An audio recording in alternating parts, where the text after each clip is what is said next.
For these talks, I like everybody to just go ahead and settle down, get whatever you're gonna get, and then let's squat. Isa.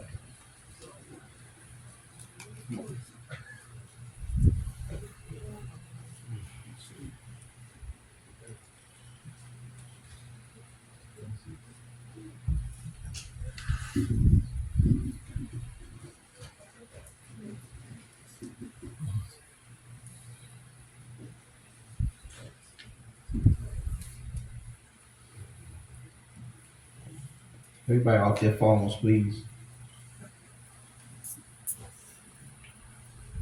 I mean, not if you film.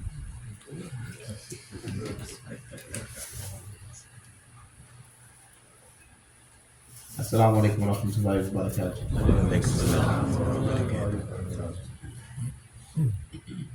Alhamdulillahi Rabbil Alameen. Ar-Rahman Ar-Rahim. Maliki Yawmiddin.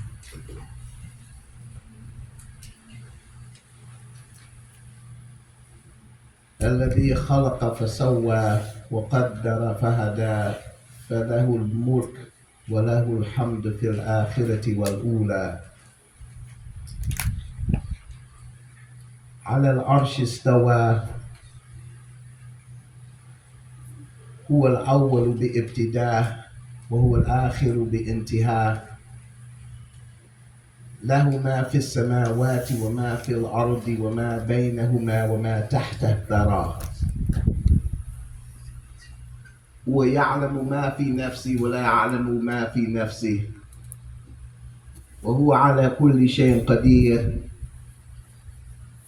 هو أعلم بكم إذ أنشأكم من الأرض وإذ أنتم أجنة في بطون أمهاتكم فلا تزكوا أنفسكم هو أعلم بمن اتقى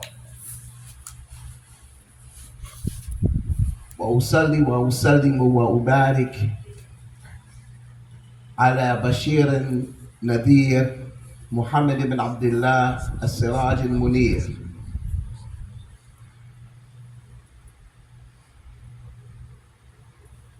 والصلاة والسلام على آله وأصحابه ومن استنى بسنته إلى يوم الدين بلغ الرسالة وأدى الأمانة ونصح الأمة وكشف الله به الغمة وأشهد أن لا إله إلا الله وحده لا شريك له ولي الصالحين بنعم المولى ونعم النصير وأشهد أن محمدا عبده ورسوله صلى الله عليه وسلم وعلى آله وأصحابه أجمعين وقال الله تعالى في كتابه يا أيها الذين آمنوا اتقوا الله حق تقاته ولا تموتن إلا وأنتم مسلمون. Beloved Muslims, this whole month of Ramadan is revolved around many different things, but three specific. Number one, utilizing the means that Allah has given us to accomplish and achieve the objective, which is to have taqwa. Number two, becoming more in tune and attached with the Quran. And number three, ultimately, to get forgiveness. This whole thing is about forgiveness. The Prophet ﷺ, as we've heard so many times, من قام رمضان إيمانا واحتسابا غفر له ما تقدم من ذنبه. It's all about forgiveness. من صام رمضان ومن قام رمضان ومن قام ليلة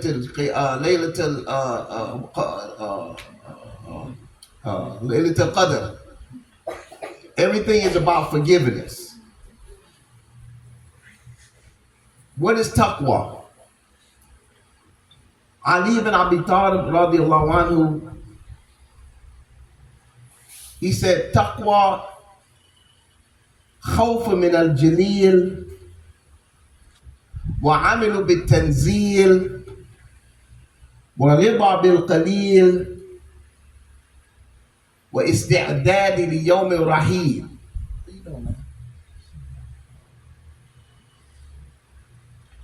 Ali ibn Abi Talib radiallahu anhu, he said that taqwa is khawf min al-jalil, fearing Jalil, al-Jalil. What is the meaning of Jalil? Majestic. His name is Abdul Jalil, that's why he was quick to majestic.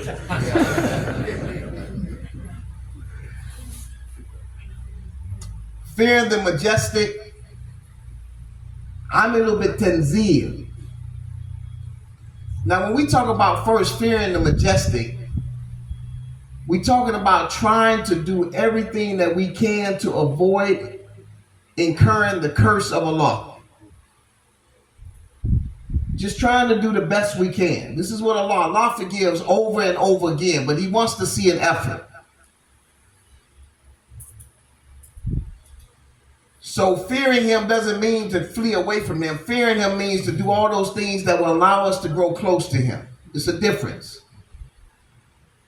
Then he said, I'm a little bit tanzil. And acting upon the tanzil. The tanzil is a name that's one of the 5 names that Allah has given to the Quran. A tanzil. One of them is Al-Quran. Number 2, Al-Kitab. Number 3, Al-Dhikr. Number 4, anybody know what number 4 is? Furqan. And number 5, a tanzil. Some say a nur. So he says, I'm a little bit tanzil is part of taqwa, meaning to act on the book of Allah. To act on it. What Allah says, we read the Quran, we try our best to act on it as much as we can. He said, وَرِضَى بِالْقَلِيلِ, and being content with being simple. SubhanAllah, Ramadan actually shows us that we don't really need all the stuff that we think we need. The more we get, the more unmindful we become of Allah, to be honest with you. And number 4 is isti'dad li yawm al-rahil. And in constant preparation for this trip that we're going to take. Rahil is like a trip, a journey. We're all going to take this journey. So during this month, and this is something I want to mention to us, the Prophet ﷺ mentioned that the fasting person, the dua of the one who is fasting, is accepted, especially at the time of breaking the fast. Why is this important to note? Because we do everything else but make dua when it's time to break the fast. We're talking, we're chopping it up, and I know we love to see each other, but that's the time that the master should just be quiet with whispering, Allah, forgive me, Allah, forgive me. There's 4 du'as that we should be making, as the Prophet ﷺ learned this from Khidr. There's 4 du'as that we should be making. He said, number 1, Allahumma inni astaghfiruka lima tubtu ilayka minhu thumma uttu fi. He says, number 1, so naturally they say, yes, a person don't have no dinar and no dirham, don't have no money. He said, no, a muflis is a person that will come on the day of judgment with a whole lot of salats, a whole lot of zakat, a whole lot of sadaqah, a whole lot of fasting, a whole lot of hajj, a whole lot of umrah, a whole lot of birrul walidain, doing good, husn, all sorts of good. He says, but he's wronged so many people. He cheated so many people. He stole from so many people. He shedded the blood of people. He killed people. He took people's money. He did so much wrong that on Yom Al-Qiyamah, Allah Azza wa Jal will begin to take from his hasanat, for his good deeds. He had to compensate.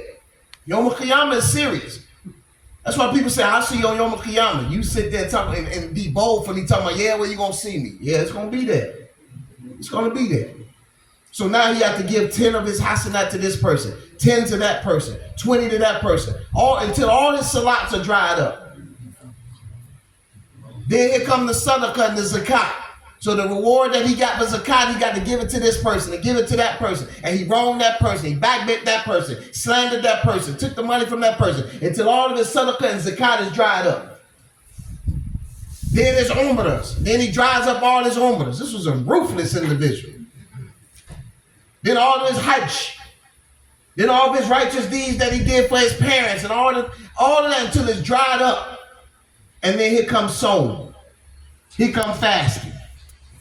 And Allah Azza wa Jal will tell the angels, Da'u, leave him. That song was for me, and the ajzibihi bil jannah. I'm going to reward him with that fasting with Jannah. That's why it's difficult sometimes to fast, because this is a great reward. The great reward is that Allah leaves this specifically for himself, because that's a receipt that he keeps to help you on the day of judgment when you have nothing else but your fasting. Pay very close attention to that.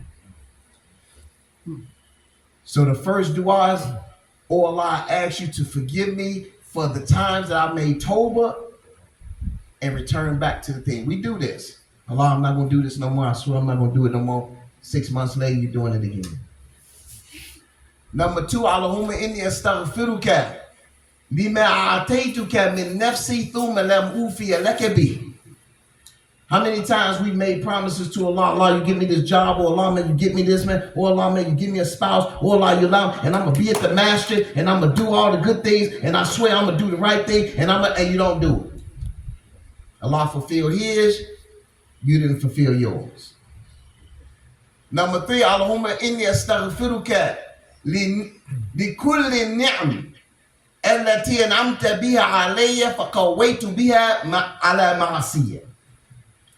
He says, and to ask Allah to forgive you for all the gifts that we have used to disobey Allah subhanahu wa ta'ala.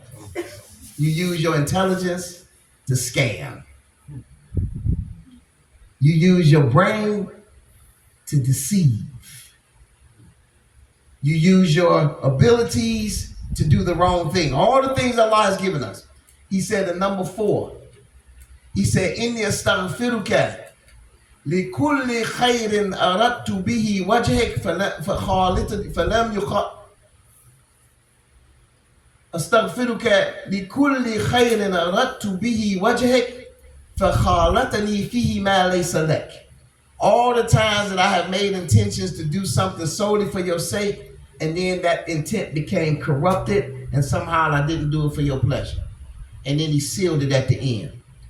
Allahumma la tukhzini innaka bi'alam. Oh Allah, don't humiliate me, don't expose me, because you know me. Wa la tu'adhibuni, and do not punish me, fa innaka alayya qadir, and you have power over me. Those are the 4 du'as that we should be making constantly, asking Allah to forgive us. The fasting is so important that the Prophet ﷺ has mentioned that Musa alayhi salam, he was able to talk to Allah. Do you know that he didn't talk to Allah until he fasted? So when he was getting ready to talk to Allah, he fasted for 30 days. Now we know the Prophet ﷺ said, khuluf, the smell of the fasting person, atyabu indallahi min rihil misk. That the smell of the fasting person is more what? Is more loving to Allah than the smell of musk. Because when you're fasting, because you're not eating, then this gas come up from the stomach and it makes your breath smells kind of bad. If you go to a brother around 4 o'clock, his breath smell real good, he ain't fasting. You say, why your breath smell so good, huh?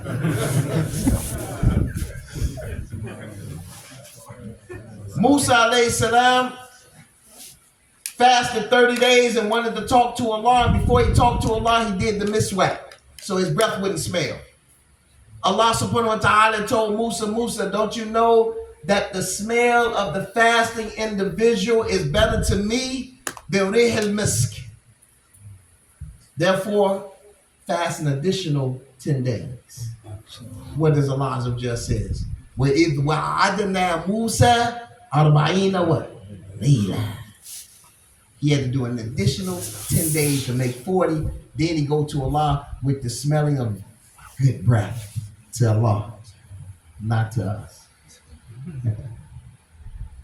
Everything that you do while you're fasting is rewarded extra because you're in a state of obedience and then you're doing something else.